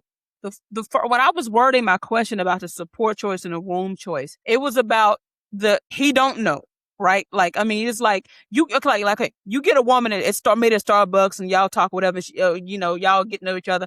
Y'all have a husband. She doesn't understand the womb choice paradigm, all that shit. She's just saying, man, he's a great dude. He's there for the kids, but he just doesn't really awaken that sexual desire in me. He don't know. So I'm still talking about when I was word framed the question. I wasn't talking about no poly shit. You sitting down talking. I'm talking about he still don't know, but he's a good dude. She still wants to cheat, but because she just needs that other energy. She needs that new relationship energy. She doesn't know it. She don't know the Kenya Rakhem terminology, but she's cheating or wanting to cheat with you and he don't know. That kind of stuff. I was talking about that, not the open part. But when you talk about the reason why I would have thought that you'd be a beautiful person to try it with is because you have a better understanding of what's actually happened than riding it down the street. So the new girl coming to you in your scenario, they ain't never been poly before. You her first man outside the marriage. It's like, okay, well, I would be like, well, Rakhem would be great. He gonna do up level with you. He's gonna be able to understand everything that you're going through. He'd be a very safe place for you to do it. That's what I was thinking. That's what I'm like, but I thought Rakhem would be perfect. Rakhem would be perfect. That's why I would say the same thing about Kenya. Oh, Kenya would be a perfect woman to do it. But I'm just like, okay, but after you break it down, I can kind of see where you're coming from. I thought it'd be just better and safer because of who y'all are. But maybe you don't feel like dealing with all that shit though. Maybe you don't really, but it's about the couple, but it's also about you, like you said. Maybe you don't really feel like dealing with all that shit. You know what I'm saying? It's being somebody's first poly. Yeah, it's true. For me, I got to look at my time and my energy as well. So if I feel like if I fuck this woman, she's going to be crazy and calling all the time and want all my attention and all that, yeah, I would shy away from that situation as well. But no, I look at people's situation before I get with them. You see what I'm saying? Like, I want to see where you're at with stuff. I want to see where you are emotionally intelligent. I want to see if you got a man where he is. So I want to see all that. When you say I might be the perfect person, yeah, you're right. But part of what makes me perfect is I'm willing to say no. Like a woman can offer, like I've had women offer to buy me houses and condominiums. Like, you see what I'm saying? Like, and I can still say no. Women say, I'll suck your dick all night. Or, I've had this one sister said, yeah, if you marry me, Rakhem, I will every day. I'll cook for you. I'll give you a bath, suck your dick, fuck you so you can go to sleep. Like, and won't give you any issue. Like for me, that's actually a dream. Like I've always wanted a woman like to give me a bath and cook for me regularly. You see what I'm saying? But I can also look at her situation and be like, you know what? This would not be good for her or her man or even her ex guy. You see what I'm saying? So I can say no to situation, and she's got amazing pussy. Amazing. Okay? But I can look at those situations and say, no, I'm not going to do that. So to me, that's what qualifies me to do those things. I know people look at me as like a hoe or something. because I end up getting a lot of women, but I don't consider myself a hoe. Like, I turn down way more pussy than I actually, engage in. I mean, way more. You see what I'm saying? I actually have, women in my inbox on a regular basis hitting me. You see what I'm saying? Like, wanting to get down, wanting to engage, wanting to whatever. You see what I'm saying? Like, I don't have nearly enough time to engage with all the women that I even want to engage. You see what I'm saying? Like, I've got like dimes who are like beautiful, like women I'm attracted to. I'll say that. Beautiful women, man, that I would love to get with. I don't have the fucking time to do this shit. You see what I'm saying? So it's like, yeah, what makes me a good person from what you're saying, Sid, is like, yeah, I can say no. You see what I'm saying? A lot of these niggas cannot say no. And it causes a problem. It's like, you're not in a position to really be in a relationship with this woman. You see what I'm saying? But you're saying yes anyway because she promised to suck your dick all night. Like, women will make promises to do all kind of amazing things for you as a man. But as a man, you gotta be like, you know what? I'm not gonna engage with that because it's gonna be too much. So I'm actually very selective in terms of who I get with. Yeah, I end up getting with a lot of women, but it's really not. It's about 2 or 3% of the number of women I could get with. And when I say could get, I'm talking about like desirable women, like women I'm actually attracted to. Not like sleaze stacks out here in the streets, like, monsters and shit. I'm talking about like beautiful, highly sexual women that I would enjoy having sex with or enjoy being around or whatever. You see what I'm saying? So like, no, I understand how to say no. And I've been doing it for decades. Yeah, that's what makes me a good first person or a good person to get with, is because I can say no. So yeah, I'm glad you came to me. Like, for the women you're talking about, like, thanks for approaching me, to be your first experience in poly. And so I can kind of talk you through it and tell you why I'm not a good person and what you should do next and who you should engage with and that kind of stuff. So that's good that you came to me. But we don't have to be fucking, because you will be crazy over my ass. And your husband's going to know it. He's going to know that I'm on your mind every single day, all night. Period. Point blank. So, I mean, even like sexually, like one of the sisters I was fucking with a while ago she, I'm not gonna say where she was from, but she had a guy and her guy was cheating on her, like, all real bad. You see what I'm saying? So I got with her. You see what I'm saying? And so she was real slick, really smooth with the whole thing, but he still knew something was up because my dick is big and she got real tight pussy. Pussy was tight and wet. And so when she went back to her guy, the pussy was stretched out. And so he was like fucking her from the back one night. He's like, something's off. Cause he basically almost fell up into the pussy. That's how much I stretched the motherfucker out. Like, that's a lot to deal with as a man and your psyche. Your wife comes back from being out of town for the past 3 days, and now you've basically fallen into the pussy. You got to tie a board to your ass just so you don't fall away in this motherfucker. You see what I'm saying? Like, that's a lot to deal with as a man. So no, I have to be very mindful with who I engage. That reminds me. I've definitely experienced pain as far as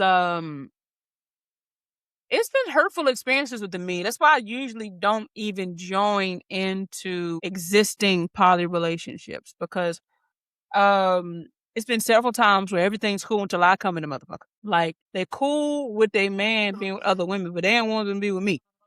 I'm like, what the fuck wrong with me? Great motherfucker. Like, I'm very considerate.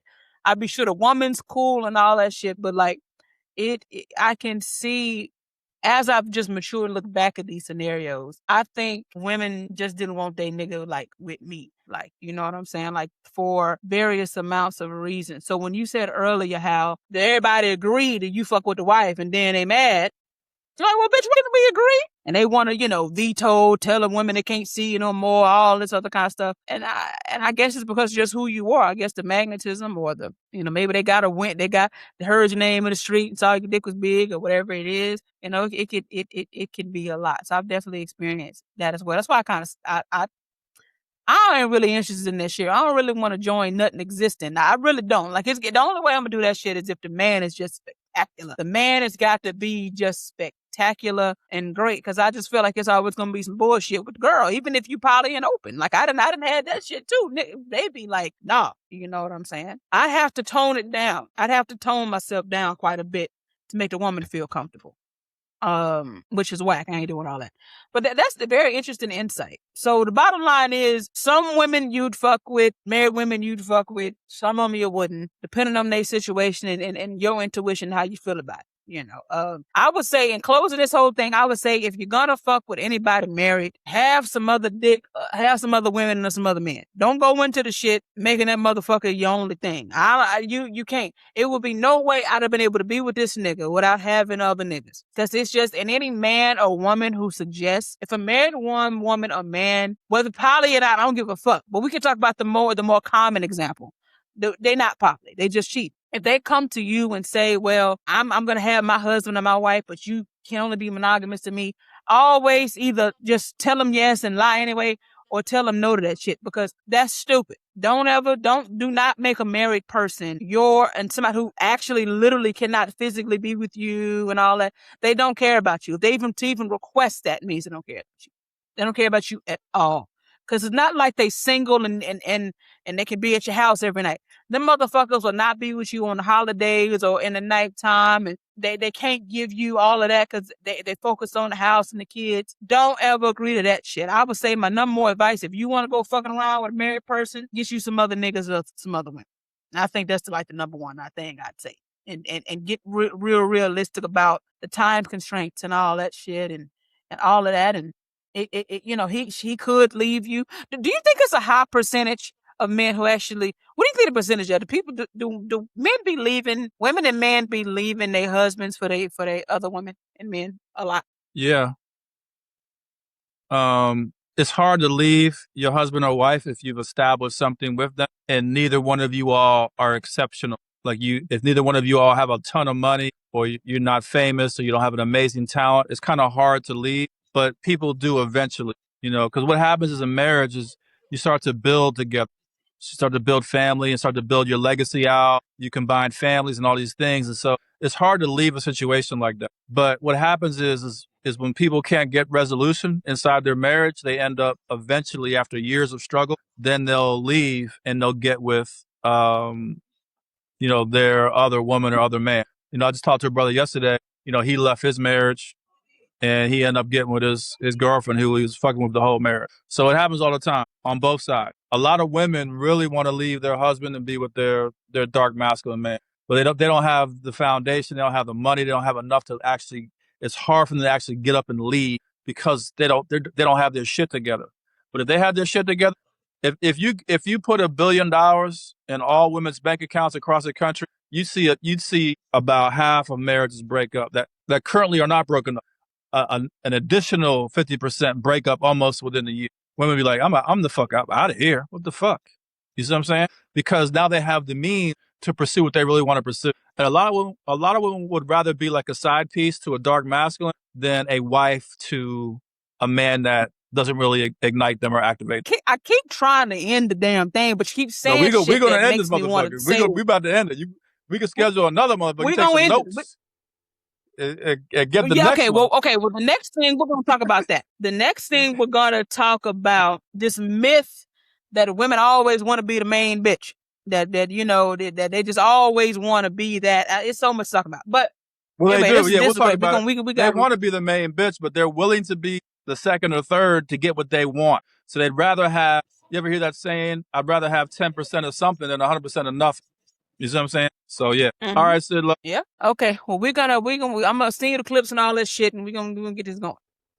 Sounds good. Wait, Rakhem, one thing. Wait. One more question. No, not question, but just you gotta read the damn. I don't care how you do it, but you gotta when do you think you can read your foreword? Okay. Okay. Yes. We can do it here, or we can do it. No. Okay. All right. All right. Okay. Bye.